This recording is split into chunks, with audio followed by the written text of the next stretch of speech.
We're like family. This is a phrase that's become quite popular in our places of work to try to make work feel a little less like this and a little bit more like this.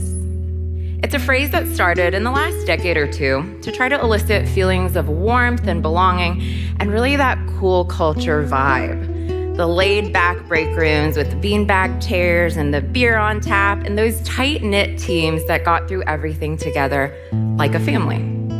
It's a phrase that started with positive intent and has had positive outcome. However, what's gone far less recognized and discussed is how calling work our family can actually be quite detrimental to our mental and emotional health without our knowing it.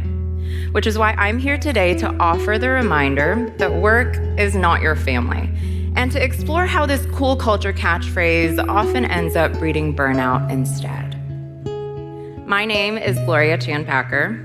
I am a mental wellness educator and an experienced corporate leader. In 2018, I founded a company called Recalibrate to try to deliver workplace mental wellness services that were more modern, accessible, and science-backed. Since that time, I and my team have gotten to work with almost 20,000 employees all over the world. Now, the reason this topic, exploring how calling work our family can be problematic and breed burnout, the reason it's important to me is because I've personally lived it.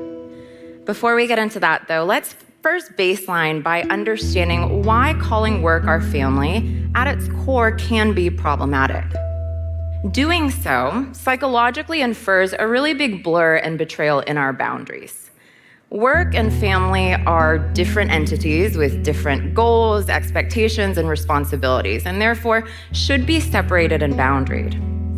For example, I'm not going to be in the shower one day and notice a really weird mole on my pregnant belly and roll into my boss's office like I would my mom and be like, "Hey, can you get in here and look at this? This looks kind of weird. I'm freaked out." A few of us are giggling or laughing, but I'm sure a few of us too in our heads are like, "Oh, have I done something weird like that at work? Have I crossed a boundary before?"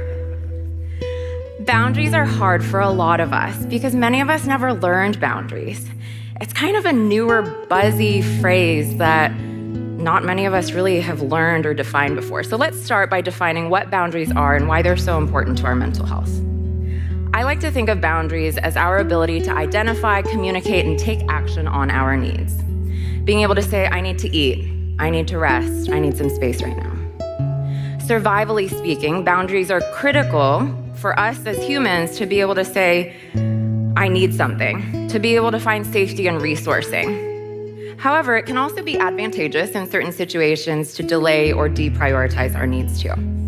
For example, if I'm a human back in the day running away from a tiger, if I happen to be hungry, it'll of course be beneficial to delay that need for hunger until I'm safe again. However, if after the tiger has left and I'm safe, I keep staying stuck in being scared of the tiger and delaying my hunger and not eating, that becomes unhealthy too. This shift of delaying our needs into the unhealthy without knowing it is where a lot of us find ourselves unknowingly stuck today. Somewhere in our lives, we learned and adapted that repressing or sacrificing our needs for others was beneficial, but that became so autopiloted in our subconscious that it goes past the point of diminishing returns and becomes unhealthy. To where maybe we land into a workplace and we hear we're like family, and our brain just triggers into give it everything no matter what. We sacrifice our boundaries, our time, our relationships, and we start living life in these big swings of overworking to burnout. And maybe we rationally know that it's not the healthiest pattern in our life, but we feel stuck. I get that. I have lived through that and sometimes still feel challenged with it. You see, before I worked in mental wellness, you could argue that I worked in the opposite of mental wellness. I started my career in management and technology consulting, spending almost a decade giving it my all. I did the 80 to 100-hour billing weeks, the 100-plus flights a year for years on end, the early promotion chase, and didn't scale back on other parts of my life either. Still volunteered, went to my SoulCycle classes, did brunch and late nights with my friends, until my completely overscoped life turned into burnout cycle after burnout cycle. In 2017, my brain and body hit a wall.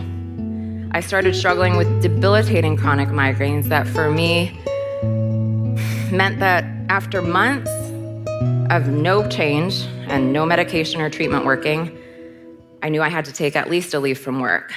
And that was devastating for me because work had really become my everything. There is a memory that haunts me from that time. It was the night before I was about to go on leave, and I was just grabbing dinner with a friend and my husband.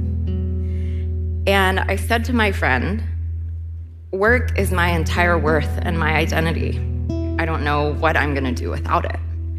And my husband's body language and face dropped in a way that I had never seen it.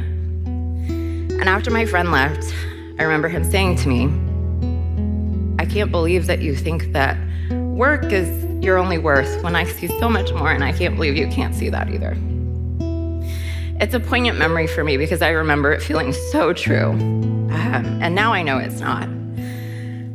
But it was a really rough period. It's such an important one in my life because it gave me the opportunity to do my own mental health work and understand where these burnout behaviors had come from for me, so that now I could grow into being able to discern when those behaviors are healthy or unhealthy. For me, where those behaviors started and were adapted is that I grew up learning that I needed to be perfect and to people please and be the best at everything so that I could get myself out of a situation that I felt like I otherwise wouldn't be able to make it through. For me, that perfectionism and people pleasing was so critical to that point in my life.